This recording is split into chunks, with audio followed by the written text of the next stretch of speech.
आखिरकार सरकार को स्पष्टीकरण देना ही पड़ा और यह एश्योर्ड किया है सरकार ने, जमीन और जॉब सिक्योर रहेंगे। और वो 25 लाख वाला आंकड़ा, उसको लेकर के अभी भी संशय बना हुआ है। चर्चा करेंगे। Virendra Sonu People's Democratic Party से हैं, प्रीतम सिंह जी कांग्रेस से हैं और अजय भारती जी सत्ता से हैं, यूं कहिए तो बीजेपी से। शुरुआत आप ही से करनी पड़ेगी। आपके अधिकारी पहले स्टेटमेंट देते हैं, फिर बाद में उसको क्लैरिफाई करना पड़ता है। ऐसा क्यों होता है? खैर, अधिकारी तो वो पार्टी के नहीं हैं, सरकार के हैं। सरकार आपकी है ना? सरकार तो चुनी हुई सरकार है, वो तो ठीक है आपकी बात। क्लियरिफिकेशन, अगर लोगों के मन में शंका पैदा होती है तो क्लियर करना कोई गलत बात नहीं है, लेकिन ये मुद्दा जानबूझकर बनाया गया, उछाला गया मुद्दा है। इसमें कोई ऐसी बात नहीं है। सिंपल सी बात है कि यहाँ पर 2019 में जो कानून, जो परिवर्तन हुए, जो चेंजेस हुए हैं, यहाँ पर अब पीपुल्स ऑफ रिप्रेजेंटेशन एक्ट 1950-51 लागू है। उसके तहत किसी भी भारतीय नागरिक को अधिकार है कि वो किसी भी स्टेट में वोटर बन सकता है। उनकी एक प्रक्रिया है, उस प्रक्रिया को अगर पूरा वो कर देते हैं तो वो अब यहाँ पर लागू है। बाकी यहाँ पर नए वोटर बने हैं। यहाँ पर एक दिक्कत थी, पहले हमारे पास कुछ नॉन परमानेंट रेजिडेंट वोटर्स हुआ करते थे, वो अब परमानेंट रेजिडेंट, वो अब normal without any discrimination voter हैं। तो इसलिए इस मुद्दे को, क्योंकि अपोजिशन पार्टी के पास बहुत ज़्यादा मुद्दे हैं नहीं, तो किसी भी मुद्दे को उछाला जा सकता है। मुद्दा नहीं था वैसे, ये सीधी सी कानून प्रक्रिया थी जो 2019 के बाद यहाँ पर लागू है। उसका स्वाभाविक ये परिणाम था कि यहाँ पर जो चाहे वो वोटर बन सकता है। क्यों, आप क्या कहेंगे? देखिए, ऐसे है विनोद जी कि जब जम्मू कश्मीर के चीफ इलेक्शन कमिश्नर ने प्रेस कॉन्फ्रेंस की जी, उन्होंने एक ट्वीट भी किया। उस ट्वीट की परिभाषा को पढ़ा, इन्होंने कहा ना जानबूझकर मुद्दा बनाया। ये मुद्दे की स्क्रिप्ट लिखने वाले ये लोग हैं। मैं उसमें क्लियर करता हूं आपको। चीफ इलेक्टोरल ऑफिसर कहते हैं कि every citizen of the country staying ordinarily in J&K for job, education, business purpose can register as a voter here and cast vote in the next assembly election. अब ये जो लफ्ज ordinary है ना, इसने अपने आप में शंके खड़े कर दिए। ऑर्डिनरी का मतलब, ऑर्डिनरी की परिभाषा अब यही समझाएंगे हमें भी वो क्या थी। चलिए, इन्होंने आज स्पष्टीकरण दिया। एक बड़ा इशू है, उस स्पष्टीकरण में एक बड़ा इशू है। वो 25 लाख की बात किसी ने नहीं क्लियर की। मुझे बताइए, इनके पास डाटा आया कहां से कि 25 लाख लोगों की वोटर हमने बनानी है? पहली बात तो ये है कि 2020 में 19 में असेंबली ये जो लिस्टें थी उनको दोबारा एनरोल किया गया था। अब 3 साल में 25 लाख युवा तो नहीं हो गया ना, 18 साल से ऊपर वाला। जहां तक इन्होंने कहा कि एक कानूनी प्रक्रिया है, कोई भी बना सकता है। भाई, कानून तो मानो, आप तो कानून ही नहीं मानते, आप संविधान को नहीं मानते। अब इन्होंने कहा जी वो अफसर सरकार के हैं, तो फैसला सरकार का है। अगर फैसला सरकार का है तो पिछले 2 दिन से भारतीय जनता पार्टी के लीडर हर एक चैनल पे जाके क्यों क्रेडिट लेने की कोशिश कर रहे हैं कि ये फैसला हमारा है? यही इनका दोहरा चरित्र है। अगर फैसला सरकार का तो क्लियर सरकार को करने दीजिए ना। भारतीय जनता पार्टी अगर सरकार नहीं है तो वो क्यों क्लियर करती है? वो क्यों चैनलों पे जाके श्रेय लेना चाहती है? इनका टॉप टू बॉटम सारे इसी काम पे लगे हैं। कोई चैनल मैंने देखा नहीं जहां बीजेपी ने ये कहा हो कि ये फैसला हमने नहीं किया। दूसरी बात इसमें जो अहम है, वोट का हक, आप इन्होंने एक बात आज उन्होंने क्लियर किया कि जॉब और लैंड प्रोटेक्ट रहेंगे, वो भी कोरा झूठ है जी। इन्हीं के लीडर डिबेटों में कहते हैं और जम्मू कश्मीर में नौकरी के लिए डोमिसाइल चाहिए क्या? उसकी तो जरूरत ही नहीं है। डोमिसाइल तो उन्होंने कागज का टुकड़ा है जो जम्मू कश्मीर के लोगों को दे दिया, लाइनों में खड़े होकर बनाओ। नौकरी की तो उसके लिए जरूरत ही नहीं है। और आप मुझे बताइए, लैंड के लिए इन्होंने कहा डोमिसाइल रखा? कोई रजिस्ट्री कराने आ जाता, कोई डोमिसाइल किसी से मांगता है? ये इनकी कथनी और करनी में अंतर है। इन्होंने सारे काम कर लिए, जमीन नौकरियां जो ले गए। अब हमारे पास लास्ट राइट था वोट का। अब इन्होंने कहना हमने आपसे छीना नहीं। भाई, आपने हमसे छीना नहीं, आपने तो सबको दे दिया। अब ये ऑर्डिनरी लफ्ज है ना विनोद जी, एक बड़ी हास्य, मैं आप इसको मजाक में मत लेना। मान लीजिए जम्मू कश्मीर में वोटें बन रही हैं असेंबली की, एक बिहार से बेचारा गाड़ी लेके आया यहाँ सामान खाली करने, उसकी गाड़ी खराब होगी, उसको 8-10 दिन लगे यहाँ, तो ऑर्डिनरी में तो वो भी आ जाएगा ना। बिटवीन वहां है, वो भी अपनी वोट बना लेगा। इनका ऑर्डिनरी लफ्ज ही अपने आप में घपला है। और एक बड़ी बात यह है, बिहार वाला वोट कटवाना पड़ेगा। कौन देखेगा? कहाँ, किस मतलब अकाउंटेबिलिटी करनी किसने है? मुझे बताइए, जिन्होंने करनी है अकाउंटेबिलिटी उन्होंने कहा कि ये गलती है। ये पहले तो कहते हैं कि इन्होंने कहा जी अफसर का फैसला, अगर अफसर का इन्होंने अपना बना लिया, आज अफसर का हो गया, लेकिन 25 लाख के ऊपर इन्होंने बात नहीं की। इनको कैसे पता है कि 25 लाख लोग वोट गए जो बिना है? कैसे हैं? अजय जवान, सबसे पहले तो वो पार्टियां जो बाइकआउट करवाती थी अपने फ्रेंडली लोगों से और फिर 2,000 4,000 वोट लेकर असेंबली के मेंबर बनते थे, पार्लियामेंट मेंबर 35,000 वोट लेकर, जिसमें 12 लाख में से 35,000 वोट लेकर मेंबर पार्लियामेंट बने, उनको एक दिक्कत है सचमुच में अगर डेमोक्रेसी डीप रूटेड होती। हमारे पीडीपी के आदरणीय रिप्रेजेंटेटिव साहब ने ऑर्डिनरली की बात की। ये जो पीपल्स रिप्रेजेंटेशन एक्ट है 1950-1951 में अमेंड करके जो आया है, उसमें सेक्शन 19 सेक्शन 20 में क्लियरली लिखा है ऑर्डिनरली सिटीजन क्या है। 1950 में भारतीय जनता पार्टी सरकार में नहीं थी, वो कानून नहीं बना रहे थे, भारत के पार्लियामेंट में ने बनाया है। और ये जो कहते हैं कि कोई घूमते फिरते आ गया, कोई यहाँ पर वो भी वोट बना सकता है, ये पीडीपी के समय में या इनके जैसे जो राज्य इनके मित्रगण थे उस वक्त हो सकता था। भारतीय जनता पार्टी जो कानून के हिसाब से सरकार चलाती है, कानून के हिसाब से शासन करती है, इसमें ये संभव नहीं है। आपको फॉर्म 8 भरना है, क्लियर ये है कि जहाँ के आप वोटर हैं वहाँ से आप काटे जाएंगे और यहाँ पर एक मिनिमम पीरियड रहता है। आप जम्मू कश्मीर के लोगों को मैं 4-5 जगहें दिखाता हूं आपको। आप दिल्ली में ही जाएंगे, आप सैनिक फॉर्म में जाइए, आप बोगल जाइए, आप लाजपत नगर जाइए, आप निज़ामुद्दीन जाइए, आपको बड़ी संख्या में जम्मू कश्मीर के वोटर मिलेंगे वहां पर, जो वहां परमानेंटली नहीं रहते, वहां पर भी उनका अपार्टमेंट है। जो ये ऑर्डिनरली सिटीजन गोवा में आप देखेंगे, आप तिरुवनंतपुरम में बहुत सी जगहों पर है, ये वो गलत कर रहे हैं। मैं इसको बिल्कुल नहीं मानता क्योंकि ये उनका अधिकार है, भारत के संविधान ने उनको अधिकार दिया है। सिर्फ ये हो रहा था अभी तक डिस्क्रिमिनेशन ये हो रही थी कि भारत के शेष नागरिकों को जम्मू में इससे वंचित रखा जाता था। उनको जम्मू कश्मीर में पार्लियामेंट के लिए तो आप वोट डाल सकते थे, असेंबली की जब बारी आती थी आपके साथ डिस्क्रिमिनेशन होती थी। लोकल बॉडीज के समय में जब वोट डालते थे तब दिक्कत होती थी उसमें, चाहे वो दलित हों, वाल्मीकि हों, चाहे वो पीओजे के वाले हों, वो उनके साथ यही 70 साल डिस्क्रिमिनेशन वेस्ट पाक वालों के साथ जो डिस्क्रिमिनेशन हो रहा था। तो ये उसी डिस्क्रिमिनेशन के फलीभूत उनका जो शासन था यहाँ पर है, अब वो समाप्त हुआ है। अगर मैं देश के किसी भी हिस्से में जाकर और रह रहा हूं और तय करता हूं कि मुझे आज जम्मू कश्मीर का वोटर नहीं बनना है, मैं मध्य प्रदेश का बनूंगा, मैं महाराष्ट्र का बनूंगा, अगर कानून ये अलाउ करता है तो मुझको रोकने वाला कौन ताकत ऐसी हो सकती है। इसी तरह से रिवर्स में भी सही बात है जी। अब यहाँ पर ये 25 लाख वाला फिगर आपने कहाँ से, वो मैं वही कह रहा हूँ कि 25 लाख का वो अगर आप देखेंगे आज क्लियरिफिकेशन में भी आया है 2011 की सेंसस और 2021 में अभी सेंसस चूंकि हुई नहीं है। मुझे जो लगता है, मैं हालांकि मुझे इलेक्शन कमीशन की तरफ से नहीं बताना चाहिए, मैंने पूरा करने दीजिए, तो मेरा ये कहना है कि उसमें जो पार्लियामेंट में तब वोटर थे लेकिन असेंबली में नहीं थे, जो नए वोटर बनेंगे वो और ये असेंबली को कॉन्टेक्स्ट में मैं जो समझता हूँ उन्होंने असेंबली के कॉन्टेक्स्ट में हुआ, जो अभी 2019 में यहाँ हुआ, चाहे वो डीडीसी में हुआ या चाहे पार्लियामेंट में हुआ था, वो पार्लियामेंट्री वोट्स थे।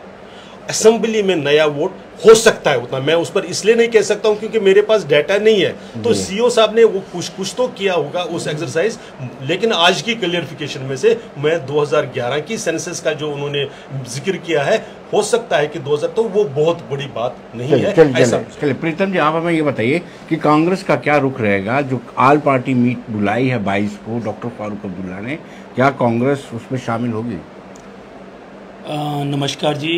जो भी मीटिंग ऑल पार्टी मीटिंग में बुलाई जाती है तो उसमें जो क्लियर नहीं है, जो हमारी पार्टी की हाई कमांड है उसके डिसीजन अभी तक आए नहीं है। जब वो डिसीजन आएंगे तो उसमें हम आपको बताएंगे कि इस क्लैरिफिकेशन को लेकर के आप कहेंगे कि सरकार को एक बड़ा एडवर्टीजमेंट, हाफ पेज का एडवर्टीजमेंट देना पड़ा और क्लैरिफाई करना पड़ा कि नहीं नौकरी और जॉब सिक्योर है, जॉब और लैंड सिक्योर है।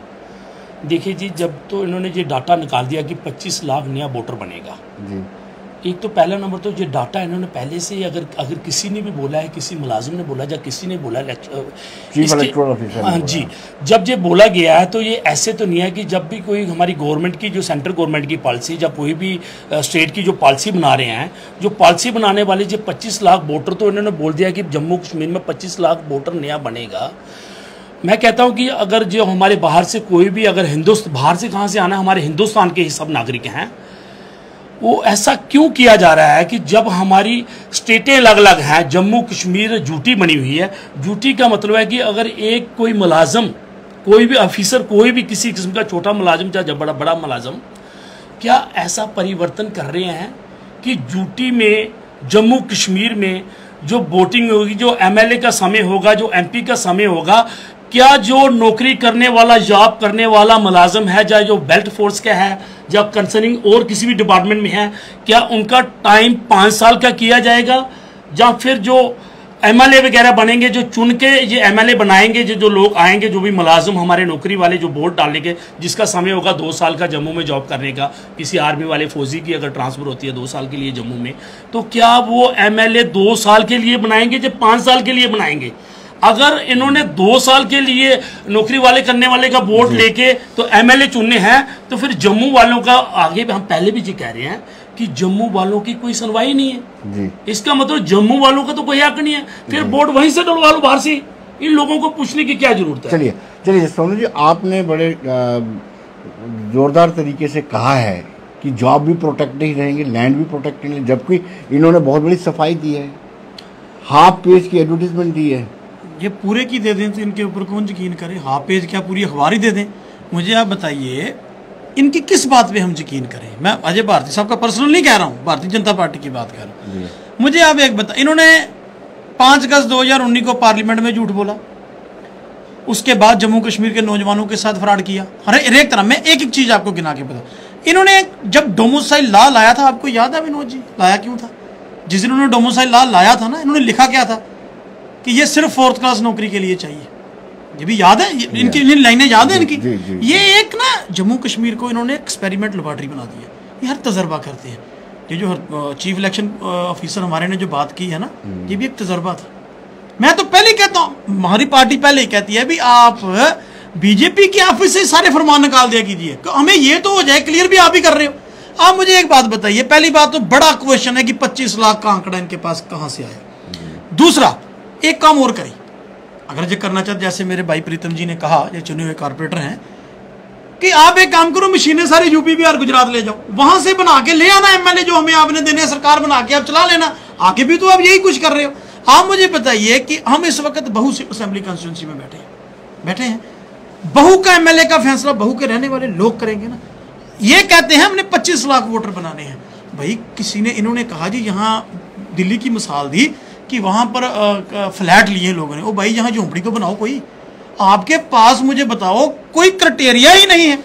25 लाख आपने डाटा दे दिया कि हमने 25 लाख वोटर बनाने। ओ भाई, वो बनाने किस आधार पे हैं, किस बना पे हैं, कौन से कानून के तहत बनाने हैं? और तीसरी बात, इसमें बड़ी अहम बात है, जिसको आज आप वोटिंग हक दोगे ना, वो एमएलए भी खड़ा होगा। अजय भारती जी, जब आपके लोगों के हक खाए जाएंगे, मैंने उस दिन भी कहा था, मैं आज भी कहता हूं, यहाँ मिश्रा जी, जहाँ पांडे जी, जहाँ धनंतर सिंह, जहाँ भरपूर सिंह एमएलए होगा, हम और आप नहीं होंगे।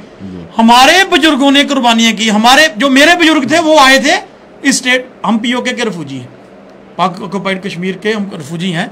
हम यहाँ 47 में आए तो हमारे बुजुर्ग सुनाते थे कि यहाँ अलग प्राइम मिनिस्टर होता था, तब मेरा जन्म नहीं हुआ था।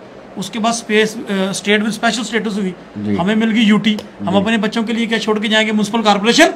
और वहां पर भी डोगरा कल्चर, ये रोज आवाजें लगाते हैं सड़क पे खड़े होकर, ओ जम्मू जम्मू, ओ जम्मू जम्मू। आज जम्मू भेज दिया।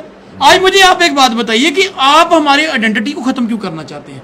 आप क्यों नहीं इस बात पे स्टैंड लेते? ठीक है, जो क्राइटेरिया में फॉल करता है उसको दे दीजिए, बट बहुत वाजिब बात की है प्रीतम जी ने अभी यहाँ पर बाहर से उन्होंने कहा जी नौकरी और तजारत करने वाला। अब भाई तजारत तो कोई ड्राई फ्रूट लेने आया, वो महीना रह गया इधर, उसका भी अब बना दोगे वोट आप। और दूसरी बात, आप इंपोर्ट करके वोटर ला रहे हो उसी वक्त के लिए कि हाँ जी इस वक्त आइए वोट बनाइए हमारे एमएलए। तीसरी बहुत बड़ी बात है कि एमएलए जिताओ हम बन जाएं। भाई अगर आपने इतने लोगों के काम किए तो बाहर के वोटों की जरूरत क्या है? आप कहते हैं हम जम्मू कश्मीर की हमने नुहार बदल दिया, तो चले लोगों के पास, जम्मू कश्मीर के लोगों को करने दो फैसला। आपको परेशानी किया, हाँ जिसका हक बनता है। देखिए आप मुलाजिम को वोट हक देना चाहते। आज तक कभी हुआ कि जेके बैंक जी, जिसकी पूरे हिंदुस्तान में ब्रांचें थी, हमारे यहाँ से लोग वहाँ जाते थे, उन्होंने किसी को हक दिया वहाँ पर असेंबली चुनने के लिए, अपना नेता चुनने के लिए? और मैं आज भी ये कह रहा हूँ कि ये मैं इनसे कह रहा हूँ कि तुमको शोहरत हो मुबारक, हमें रुसवा ना करो, खुद भी बिक जाओगे करोज, तुम जो सौदा ना करो। आज जिस फैसले के लिए आप ढोल नगारों पे नाच रहे हो ना, आज पूछ के देख लीजिए बार स्टेशन जम्मू के उनके वकीलों से, 1 महीने से हड़ताल पर हैं।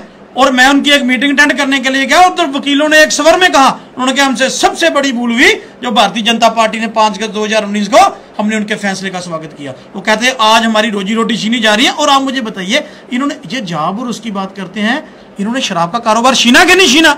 इन्होंने मिनरल्स का कारोबार, मैं बताऊंगा ना, शराब का कारोबार तो छीन लिया। वो दुकानों में जो जम्मू के लोग काम करते थे ना, वो भी निकाल दिए गए। बाहर से लोग आए हैं, वो कारोबार चला रहे हैं, मुलाजिम भी उनके बाहर से हैं, उनके बच्चे भूखे मर रहे हैं, और भारतीय जनता पार्टी नया जम्मू कश्मीर लेके आ रही है। अजय जी, इंपोर्ट करेंगे वोटर साहब? सबसे पहले जो इन्होंने बात की, जिस पार्टी जो इनके बानी साहब थे, जो होम मिनिस्टर बने, कहाँ से चुनकर बने थे भाई साहब? जम्मू कश्मीर ने चुना था उनको। जब आपकी तब तो ठीक है, आप मुजफ्फरनगर से हो सकता, तब आपने वहाँ की आइडेंटिटी खराब नहीं करती। हमारे आज़ाद साहब महाराष्ट्र से कई बार चुनकर आए, राहुल गांधी साहब वेनाड जा सकते हैं, कोई कहीं से। हमारे जब यहाँ पर तो आपको दिक्कत क्या है फिर इसमें? नहीं, आपने, मैं आपके बीच में बोला नहीं सिंह साहब। पहले ये बात आप जो कह रहे कि बाहर से वो चुन भी सकते हैं, अगर जब आप चुनने जाते हैं, जब चुनकर आते हैं, गृह मंत्री बन सकते हैं, तब तो ठीक है, क्योंकि वो आप हैं। रोहिंग्या आएंगे तब आप ठीक हैं। आप रिसेटलमेंट बिल, जो पाकिस्तान चले गए उनके लिए रिसेटलमेंट बिल लाएंगे, वो बिल्कुल वाह वाह जी वाह वाह। भारत के नागरिक को, अब जैसे उदाहरण के रूप में यूनिवर्सिटी है, जम्मू यूनिवर्सिटी, आज कोई प्रोफेसर छोड़कर चला जाएगा, लेकिन जो प्रोफेसर वहां पर नया आएगा, कोई तो होगा वहां पर। ये जो 2 साल या वो, ये इशू वो नहीं है। इशू वो है कि जो लॉ ने उनको अलाउ किया है कि 6 महीने के बाद अगर आप चाहें तो, इसमें यह नहीं कि जबरदस्ती सरकार आकर नहीं जी मैंने आपका वोट बनाना ही है, आप चाहें तो आप यहां पर वोटर आप ऑप्ट कर सकते हैं, लेकिन पहली शर्त आपने वहां पर अपने यहां पर वो, और ये अब पुरानी सरकार नहीं कि आप हर जगह रखेंगे, यहां पर आधार के साथ लिंक होगा, सामने सामने दिखाई देता है कि आपका वोट अगर पहले का नहीं कटा है तो नहीं बनेगा। दूसरी बात, डोमिसाइल जब बना था तब बड़ा शोर जी बाहर के आएंगे। आज जरा आंकड़े निकाल दीजिए, कितने, जितनी हमारी यहाँ की पॉपुलेशन है उतने भी डोमिसाइल अभी बने नहीं, तो जबरदस्ती आपने बाहर से बनाए क्या? तीसरी बात मैं बहुत अहम जो आपके ध्यान में लाना चाहता हूं, 82-83 के आप पेपर कश्मीर के निकाल दीजिए। बड़ा शोर पड़ा जी, बड़गाम की पॉपुलेशन चेंज हो गई। क्या हुआ था? अली कदल से, लोअर जो इंटीरियर सिटी से 70 या 75 परिवार, कश्मीरी हिंदू परिवारों ने बागात में मकान बनाए। जितनी भी मेजर पार्टीज है, इनकी पार्टी के साथ जो तब जिस रूप में ये थी, पॉपुलेशन चेंज हो गया, और एब्सोल्यूट नंबर में क्या था? 70 परिवार 150 परिवार हो गया था। इसलिए इशू को उछालना, कश्मीरी भाषा यहाँ की ऑफिशियल लैंग्वेज होनी चाहिए, यह तो हमारी आइडेंटिटी पर हमला है। भाई कश्मीरी बोलता है, जम्मू में डोगरा भी, ये ऑफिशियल लैंग्वेज नहीं होगी तो उर्दू कितने लोग बोलते हैं? 1.5% टोटल सेंसस के हिसाब से बोलते हैं। तो इशू को बनाना और क्या कहना कि अगर ऐसा आपने कर दिया तो तिरंगे को कंधा देने वाला कोई नहीं होगा, इस प्रकार की भाषा। और हमने 5 अगस्त को झूठ बोला। देखिए, पानी बहुत बह गया, तवी में भी, जहलम में भी और यमुना में भी। देश एक है, देश एक रह गया, देश एक है। 1 nation 1 vote, 1 nation 1 ration card, ये सारी अभी एक देश के नागरिक है, लेकिन 2-2 जगह नहीं होगा। वो राशन कार्ड भी अगर जहां आपको यहां पर अगर टेम्पररी कोई आता है, उसको अपने यहां का सिर्फ उसका ही हिस्सा मिलता है। ये प्रोसेस को अगर फॉलो करना गलत है, तब तो सारा कानून ही गलत है। और ये कानून बना है 1950 में, अमेंडमेंट हुआ है 51 में। अब वो ये रिप्रेजेंटेशन ऑफ पीपुल्स एक्ट 1957 नहीं, जो यहां का था, जिसमें आपने दलित समाज को, वाल्मीकि को, उसको वंचित रखा था। क्या सोचकर रखा था साहब आपने? अब तक आपके ही प्रेसिडेंट साहब जो स्वर्गीय मुफ्ती साहब थे, RS-4 से चुनकर आए, कश्मीर से चुनकर क्यों नहीं आप आए थे? जब वो अनंतनाग से भी चुनकर आए, उनकी वोटिंग देख लीजिए। मैं सिर्फ बेसिक में जो फ्रस्ट्रेशन का रीजन है, जो डर का माहौल है, वो पॉपुलेशन के सामने जा नहीं सकते।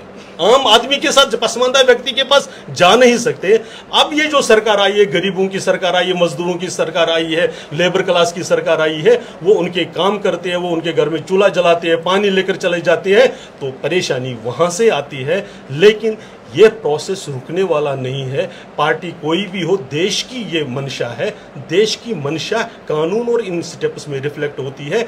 आगे देश का कोई भी वासी, फिर मैं कह रहा हूं, कहीं पर भी चाहे वो वोटर बन सकता है, लेकिन कानूनन उस प्रोसेस को कंप्लीट करेगा तो, जबरदस्ती नहीं। जी प्रीतम जी, आप कह रहे थे। बिल्कुल जी, जैसे कि राणा जी जैसे बोल रहे हैं कि याद साहब वहाँ से जीत के आए, मुफ्ती साहब वहाँ से जीते थे। मैं मानता हूँ कि जैसे कि अगर हमारी कॉरपोरेशन की इलेक्शन होती है तो उसमें भी जो उन्होंने सिस्टम रखा है कि कहाँ से कौन लड़ता है कौन नहीं लड़ता है, हमारी स्टेट में जो भी एमएलए की इलेक्शन लड़ता है हमारी स्टेट के अंदर कहीं भी लड़ सकता है। ऐसी क्यों में वो रह रहा है, उसने अपनी स्टेट के हक के लिए इलेक्शन लड़ने हैं। अगर आपने यूपी बिहार बाहर की स्टेटों के लिए लोगों को लाके एमएलए की इलेक्शनें लड़ानी है, सरपंचों पंचों की इलेक्शन लड़ानी है, तो फिर छोड़िए, संभालिए सब उनको ही। यहां से क्या करने, इलेक्शन करवा के वहीं पे इलेक्शन करवाएं, दिल्ली से इलेक्शन करा के भेज दिए, इधर एमएलए भी भेज दो, सरपंच भी भेज दो, पंच भी भेज दो, कॉर्पोरेशन भी। उन्होंने कहा आजाद साहब महाराष्ट्र से जीते थे। भाई जो एमपी की इलेक्शन है वो हिंदुस्तान का लीडर है। अगर हमारा गृह मंत्री है तो पूरे हिंदुस्तान का है, अगर चीफ मिनिस्टर है तो वो स्टेट का है, अगर कोई एमएलए है तो वो स्टेट का है। जब पूरे देश की इलेक्शन होती है एमपी की, तो वो पूरे देश में कहीं भी कोई लड़ सकता है, वो एक अलग शूज है। ये लोकल इलेक्शन है, हमारी स्टेट की इलेक्शन है। जब हमारी स्टेट की इलेक्शन आपने थोपी जा रही है, आपने जब बाहरी, अगर हमारी स्टेट की इलेक्शन भी अगर बाहर से बुला के लोगों को लड़वानी है तो फिर क्या जरूरत है यहां इलेक्शन करने की? दिल्ली में इलेक्शन करवा दो, वहीं से चुन के लोग भेज दो जम्मू में करने के लिए। वैसे भी तो कौन सी सुनवाई है जम्मू में? आज भी मैं आपके चैनल के माध्यम से ये बता देना चाहता हूं कि आज भी जम्मू की कोई सुनवाई नहीं है। आज मैं म्युनिसिपल कॉर्पोरेशन में कॉर्पोरेटर होने के नाते ये बताता हूं कि आज जम्मू कश्मीर में स्मार्ट सिटी के काम लगे हैं। क्या स्मार्ट सिटी के काम लगे हैं? ये रोड पे जो फ्लैक्स बड़ी बड़ी लगाई हैं, ये स्मार्ट सिटी के काम है। आज भी अगर बाढ़ों में जाओ तो 1 घंटे की बरसात में लोगों के घरों में पानी चला गया था। डिरेल हो रहा है। सूरज, आप हमें ये बताइए, वाकई आपको डर लगता है कि चौबे जी, दुबे जी, पांडे जी, यादव जी, सारे जी आएंगे यहाँ? उसमें तनंतर सिंह, भरपूर सिंह भी जोड़िए, सलमान अली भी जोड़िए। मैं कह रहा हूँ, मैं अभी सुन रहा था मेरे बड़े भाई की बातें। इन्होंने कहा मुफ्ती साहब ने मुजफ्फरनगर से चुनाव लड़ा। ठीक कहा प्रीतम सिंह जी, वो हिंदुस्तान के पार्लियामेंट का जब चुनाव होता है तो उनके पास हक है कि कोई भी पूरे पार्लियामेंट हिंदुस्तान कहीं से चुनाव लड़ सकता है। दूसरी बात इन्होंने कहा कि अगर वो लड़ सकते हैं, इन्होंने बाकियों के नाम गिनाए, इन्होंने मोदी साहब का नाम नहीं गिनाया, वो भी वाराणसी से लड़े। चलिए कोई बात नहीं, कानूनी हक है, लेकिन हक है, हाँ, कोई दिक्कत नहीं है। लेकिन दिक्कत जो है मैं बता रहा हूँ, अब मुफ्ती साहब कहीं जाके किसी स्टेट का एमएलए तो नहीं ना बना, बाहर जाके पार्लियामेंट का उसको हक था बना। हम तो कहते हैं जिसने जम्मू से लड़ना भारतीय जनता पार्टी लाएगी। पहले कितने यहाँ से पार्लियामेंट मेंबर बाहर से आकर चुनाव लड़ सकते तो अब मेरी बात सुनिए, लड़ सकते। ये कानूनी हक मैंने छीन के थोड़ी लाया था, with in the constitution of India में मिला था, से लाया था, कॉन्स्टिट्यूशन को सबवर्ट करके लाया। चलो फिर उनके ऊपर केस दर्ज करो ना, जिन्होंने दिया था, जिन्होंने लाया था। जो आप कर रहे हो वो कौन सी? मैंने आपके वक्त तो बोला ही नहीं। मैंने, हाँ, आप मुझे बताइए, आप जो कर रहे हो वो सब कुछ ठीक कर रहे हो। मैंने पहले यहाँ खाता ना भाई, जो कि बीजेपी, वही बात सही। जब हिंदुस्तान के संविधान ने हमें ये कानून दिया, राष्ट्र ने हमें कानून हमने माना, इन्होंने ले लिया। हमने क्या किया, हम सुप्रीम कोर्ट में चले गए। हम सुप्रीम कोर्ट को मानते हैं, पूरा भरोसा है, जो भी फैसला आएगा देखेंगे। लेकिन एक बात है, इन्होंने बात रोहिंग्या की इन्होंने की ना भी रोहिंग्या की बात। ये 370 था जो किसी बार के आदमी को यहाँ सिटीजनशिप राइट नहीं देता था और वोट बनाने की वो परमिशन नहीं देता था। अगर किसी ने चोरी बनाया भी होगा तो वो कैंसिल होता था। मुझे आप बताइए, आप अब खुद ही कह रहे हैं कि 370 तोड़ के ओपन फॉर ऑल, जो मर्जी आ जाए। चलो जी, आपके पास ताकत थी, आपने किया, 17 साल लगे आपको, लेकिन आपके पास ताकत आई, आपने कर दिया। लेकिन मुझे बताइए कि जब आप किसी को एमएलए चुनने का हक देंगे, आप मुझे बताइए, आप जब आप हक देंगे, हक भी हकदार को मिलना चाहिए ना, जो इनकी ऑर्डिनरी भाषा है। अच्छा, मुझे एक बात भी, मुझे अभी तक ना ये क्लियर कर पाए ना चीफ इलेक्टोरल ऑफिसर, ना वो आधे पेज का जो उन्होंने आज विज्ञापन दिया वो कर पाया, शायद पूरे के देते कर पाता। वो 25 लाख का डाटा कौन इनको दे के गया है? वो किस बंदे की दिमागी उपज है। सुनिए सुनिए, हम बिल्कुल 25 पे अटकेगी ना। ये हमारी टॉपोग्राफी चेंज करना चाहते हैं, ये हमारे जम्मू का कल्चर चेंज करना चाहते हैं। इनको जम्मू के लोगों से कोई प्यार नहीं है। ये एक्सपेरिमेंट है, तजर्बा है, लेबॉर्टरी है, यहाँ तजर्बा करो और बाहर बेचो। मैं एक दो बातें इनके साथ कर, इन्होंने कहा कितने लोगों ने डोमिसाइल बनाया, भाई लोकल रह गए होंगे, बाहर के तो सारे बना गए, लोकल रह गए होंगे बनाने वाले बाहर के। और दूसरे सर सबसे पहला चलिए ठीक है, आपके पास ताकत है, आप कीजिए ना बुलडोज, आप हर इंस्टीट्यूशन को बुलडोज कर रहे हो, आप इसको भी कीजिए। लेकिन मुझे आप एक बात बताइए कि जम्मू के लोगों का क्या कसूर था जो आज ये हमारे साथ करना चाह रहे हैं। महाराष्ट्र में एक एजिटेशन पहले भी चली थी, आज भी उसी के जा रही है। राज ठाकरे जी कहते हैं महाराष्ट्र मीन्स मराठी, पंजाबी कहता है पंजाब मीन्स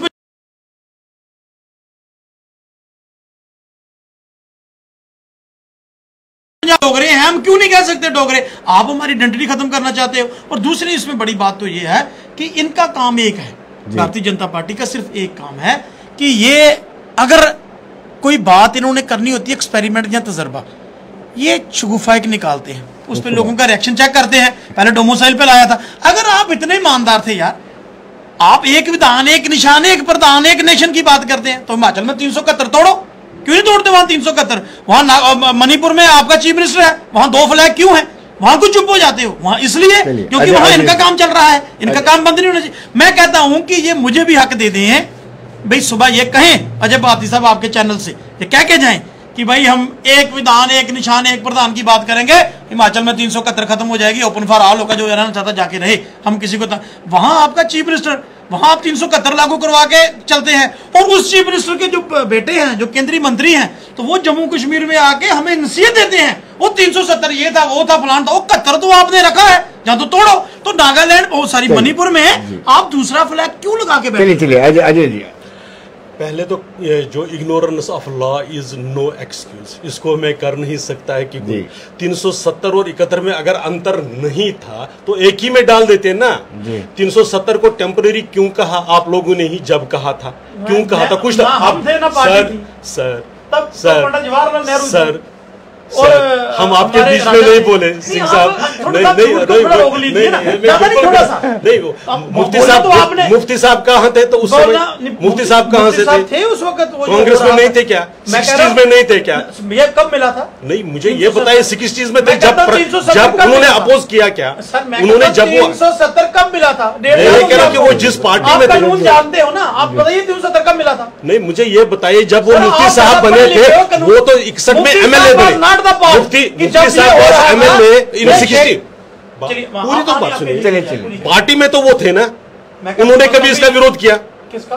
370 का। क्यों विरोध करना, जो हमें कॉन्स्टिट्यूशन ने दिया? किस कानून? वही तो मैं कह रहा हूं कि अगर आपने 370 और 35 है, इस पहले तो इसको टेम्परेरी क्यों रखा? दूसरी, आप कानून की किताब पढ़िए, भारत का संविधान जो अब छपेगा वो अलग नहीं, जो पुराने छपे हुए हैं, इसको मिसलीनियस में नहीं, इसको मिसलीनियस में क्यों डाला? अगर 35A डालना था, 35 के बाद 35A होना चाहिए। मिसलीनियस में क्यों डाला? क्योंकि आपके मन में चोर था, आप गलत थे, आप जानते थे कि जो आप कर रहे हैं ये गलत है। कैसे होगा एक सेकुलर कंट्री में एक आपने अलग सेपरेट कंट्री बना दी, सेपरेट नेशन बना दिया, सेपरेट स्टेट बना दिया। एक बात ये, वो आया था, उसी तो वो तो कर रहे हैं, वो करेंगे, वही तो कह रहे, यहाँ तो किया ना, वो शुरू कर, वही मैं कह रहा हूँ ना कि करेंगे, चिंता नहीं करिए कि सब सर एक देश।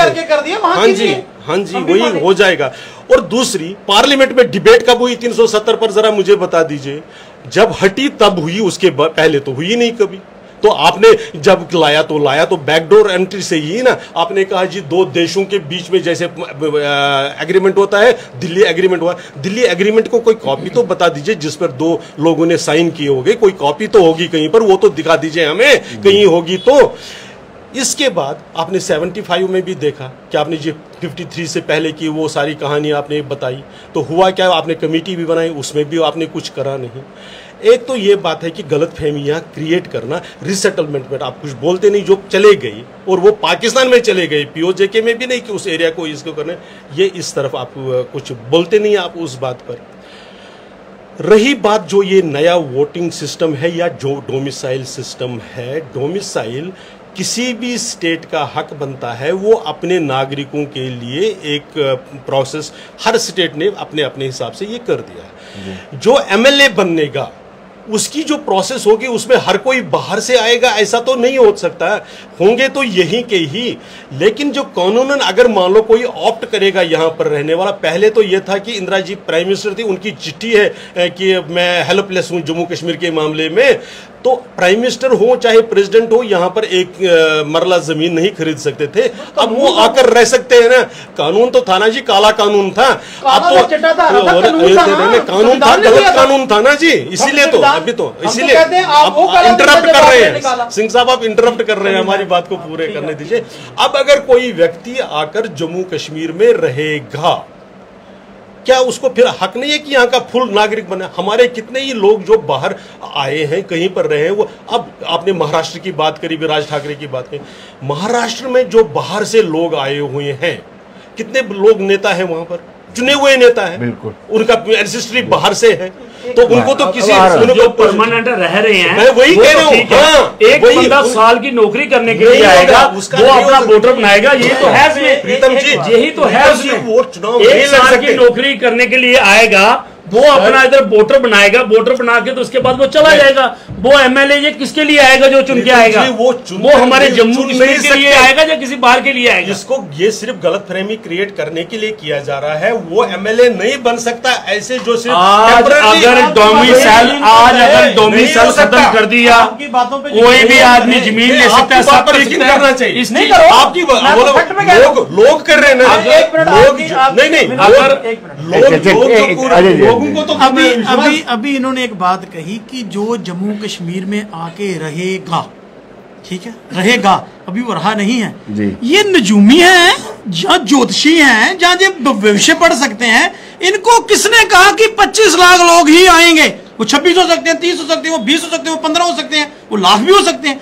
इनके पास ये डाटा, हमें तो इस परेशानी है जहाँ तो ये नजूमी है, जब ये कहा था जहाँ ज्योतिषी है, कंधा भी नहीं मिलेगा, आपने क्या सोचकर? मैं बताता हूँ, सुनिए, मैं बताता हूँ, मैं बताता हूँ, सुन लीजिए, हाँ आप सुन लीजिए, आपने बोल दिया, मैं बताता हूँ, आप गुस्से मत हो जाइए मेरे साथ, मैं फैक्ट में कह रहा हूँ, बिल्कुल गुस्सा नहीं हो रहा हूँ। पार्टी सदर ने ये कहा, जो सुन लीजिए, मैं कह रहा हूँ ना, आप सुन लीजिए, आप अपने टाइम में बोलिएगा। हमने ये कहा 28 जुलाई 2019 को, जब हमारा पार्टी का फाउंडेशन डे था, आपने 5 अगस्त को ये तोड़ा, हमने 28 को, उन्होंने कहा कि ये दिल्ली में स्टेटमेंट दी, नहीं दिल्ली में नहीं, दिल्ली में नहीं, मुझे याद है, दिल्ली में नहीं दी है, कश्मीर में दी है, हमें पूरा याद है, गलती हो सकती, मैं भी हो सकता है, किसी से भी हो सकती। जो हमने बयान जो सदर साहब का था, उन्होंने कहा था कि इस तिरंगे ने मुझे स्टेट का फ्लैग दिया है, इसी तिरंगे के आइन ने मुझे अपना ये हक हकूक दिया, हम कहीं बात थोड़ी लाए थे, इसी ने दिया है। आप हमारे इसको बहाल कर दीजिए, या इसको तोड़िए मत, या इसको कर दीजिए, हम तिरंगा भी उठाएंगे हम इसका, लेकिन हमें अपना स्टेट फ्लैग पहले चाहिए। दूसरी बात सुनिए, चलिए ठीक है, अब आप मुझे कहते हैं, मैंने तो कह दिया ना कि हम तिरंगा भी उठाएंगे, हम स्टेट फ्लैग भी उठाएंगे, जो हमें इंडियन कॉन्स्टिट्यूशन ने दिया। आपसे मैं पूछना चाहता हूं, इनको इतनी परेशानी थी स्टेट फ्लैग के साथ, कितनी परेशानी थी इनको, तो 4 साल ये अपनी गाड़ियों पे लगा के घूमते रहे। इन्होंने नहीं लगाया, ये तो कौंसिल में रहे, इनके मंत्रियों ने लगाया, इनके चेयरमैनों ने लगाया। भाई अगर आप में करैक्टर था, आप में था, आप अगर मैं आप सरकार के साथ चलते हो, मलाई के साथ चलते हो, फायदे के साथ चलते हो, अगर आपका किरदार होता, मैं मानता उसी दिन इनके मिनिस्टर कहते हम सिर्फ तिरंगा लगाएंगे, स्टेट फ्लैग नहीं लगाएंगे, गवर्नमेंट जाती है तो जाए, फिर मैं इनको मानता। और ये तो सरकार के पीछे तरले मची थे कि हमारा कोई काम करे। अजय, ये बात तो सच है, आपकी गवर्नमेंट के टेन्योर में ही जीएडी का एक ऑर्डर निकलता है, यानी मिसलीड करते हैं ऑफिसर्स कि सबको, दोनों मिनिस्टर को, एमओएस को, दोनों को 2 फ्लैग लगाने पड़ेंगे। देखिए एक ऑर्डर निकला, मैं क्या कह रहा हूं कि ये बिल्कुल सही बात है कि जब तक ये प्रोसेस में था, जब तक हमने कानूनन इसको हटाया नहीं, तब तक जो कानूनन जायज था वो हम लोगों ने किया, लेकिन हमने उसको ये साथ साथ कहते रहे कि ये हमारा मिशन है कि यहाँ से अलग कानून, अलग झंडा हटा कर रहेंगे, उस पर कभी अपॉलोजेटिक हम नहीं रहे हैं। लेकिन अभी इन्होंने जो फिगर पर ये किया ना, महबूबा मुफ्ती साहिबा ने क्लियरली कहा कि अगर आप 370 हटाएंगे, आप यहाँ पर बारूद के उसको छेड़ेंगे, यहाँ पर तिरंगे को, नेशनल फ्लैग को कंधा देने वाला कोई नहीं मिलेगा। कैसे क्या? एक मिनट, हाँ पूरा बना लीजिए। और साथ के साथ मुझे बताइए, आज तक ये तो तिरंगे की बड़ी कदर करने वाले हैं ना, महबूबा जी ने कब लहराया, बताइए जरा। आज कभी 15 अगस्त था, अमृत उत्सव था, कहीं पर चित्र जरा दिखा दीजिए हमें भी। उन्होंने आपकी पार्टी जम्मू पार्टी ऑफिस में आपने लहराया, मानता हूं मैं, नहीं महबूबा जी ने कहाँ लहराया वो हमें बता दीजिए। मैं बताता हूँ।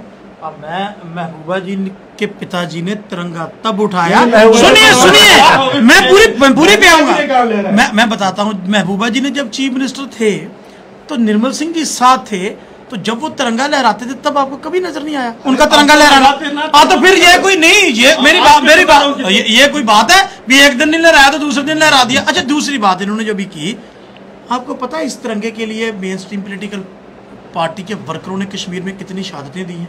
मुफ्ती साहब जब 30 साल 25 साल कांग्रेस के प्रेसिडेंट रहे, इन्होंने एक बात का जिक्र किया था कि आरएसपुरा से वो एमएलए जीते। वो क्यों हारते थे कश्मीर में? क्योंकि हालात उस वक्त ऐसे थे, माहौल ऐसा था कि तिरंगा उठाने वाले आदमी को एक लफ्ज इस्तेमाल किया जाता। मैं आपके चैनल से कह नहीं सकता कि ये वो हैं, यही एक वजह थी। उन्होंने तिरंगा उठा के रखा, वो कश्मीर से नहीं, वो जम्मू के सेकुलर लोगों ने उनको जिता के बिठाया। वो एक माहौल था जम्मू कश्मीर का जिसको बीजेपी ने तबाह किया। अब कोई भी नहीं दोहरा सकता। अब आप, मैं कहता हूं, आप अपना कश्मीर का लाइए, कोई कश्मीर का लीडर तो जिताइए जम्मू। हो ही नहीं सकता। आपने जो हमारा सेकुलरिज्म है वो तबाह कर दिया। आपने सिर्फ 8 साल एक ही काम किया, हिंदू मुस्लिम मंदिर मस्जिद, हिंदू बिल्कुल सेकुलर थे। मैं कहता हूं जो हालात थे, जो हालात उस वक्त थे, मुफ्ती साहब, जब मुफ्ती साहब जैसा आदमी कश्मीर से नहीं जीत पाया 2 बार, हालात ऐसे बनाए थे, वही ताकतें थी वहां पर हालात बनाने वाली। आज आपने बना दिए जम्मू में। आप मुझे बताइए, आपके पास 3 ही काम है, हिंदू मुस्लिम 80-20 मंदिर मस्जिद। कभी ये रोजगार पे बात करते हैं, कभी इन्होंने आज तक महंगाई पे बात की। अच्छा, एक बात और है, ये टारगेट किलिंग पे तो इनका जुबान ही बंद हो गई है। अगर किसी और पार्टी की सरकार में ऐसी घटना घटती थी तो भारतीय जनता पार्टी ताली थाली पीपे लेके सड़कों पे होती थी। भारत मां का सीना छलनी हो गया। ये समझते भारत ही नहीं का है, बाकी किसी का नहीं। लेकिन मुझे बताइए, आज ये है कहां? पिछले 1 साल से टारगेट किलिंग 90 के दशक को पार कर चुकी है। एक प्रोटेस्ट भारतीय जनता पार्टी ने देखा करते हुए। अब क्यों? क्योंकि आज इनकी सरकार है। और दूसरी बात सुनिए, महंगाई के ऊपर ये रोज सिलेंडर उठाते थे तो सड़क पे आ जाते थे। आज सिलेंडर 1200 का हो गया, सरसों का तेल 200 रुपए किलो हो गया, पेट्रोल 100 रुपए लीटर हो गया। अब आज क्या जी छुट्टी पे गए हैं? मुझे बताइए ना, जहाँ कहीं ये क्यों नहीं बोलते? सत्ता में है तो इसका मतलब इनको सत्ता से लालच है ना, सत्ता मोह है ना इनको। आम लोगों के साथ तो इनको कोई लेन देन ही नहीं रह गया। फिर ये लोगों की बात करें ना, बाहर निकले। अभी ये कहेंगे हम सत्ता में नहीं है, जम्मू की हमारी सरकार नहीं है। और दूसरी बात, मैं आगे इनसे जवाब लीजिएगा। एक ही बात मैं कहूंगा, आज आप ब्यूरोक्रेसी देख लीजिए जम्मू कश्मीर की जी। अफसर मध्य प्रदेश से, बिहार से, राजस्थान, जहां जहां से इनका मन है, गुजरात से, वहां लाके उन्होंने अफसर लाए हैं। वो भाई जम्मू कश्मीर के सारे अफसर नालायक हो गए यार, मतलब सारे करप्ट हो गए, एक आप ईमानदार रह गए। मुझे बताइए, आम आदमी की सुनवाई, प्रीतम जी, आम आदमी की सुनवाई विनोद जी कहीं है? कोई सुनता है? कोई अफसर फोन उठाता है? जिस दफ्तर में चले जाओ, बाहर पीएम खड़ा है, साहब मीटिंग में बिजी है, अभी आप टाइम लेके आए कि नहीं है? वो यार हो क्या गया? लोग जाएंगे किसके पास? अगर मुझे कोई परेशानी, मैं कहीं ना कहीं तो जाऊंगा ना। तो प्रीतम जी आप बताइए। बिल्कुल सही बात है। आज की डेट पे जम्मू की, मैं यही बार बार बोलता आया हूँ, जम्मू की सुनवाई नहीं है जी। कारण ये है कि इनको कोई सुनता ही नहीं है। इनकी मर्जी के जो जम्मू के ऑफिसर्स वो है नहीं। आपको क्या लगता है कि बीजेपी के लीडर्स की भी सुनवाई है? आपको लगता है सरकार में सुनवाई है? मुझे जम्मू कश्मीर में ऐसा लगता है कि जम्मू वाले जो लीडर हैं उनकी किसी की कोई सुनवाई।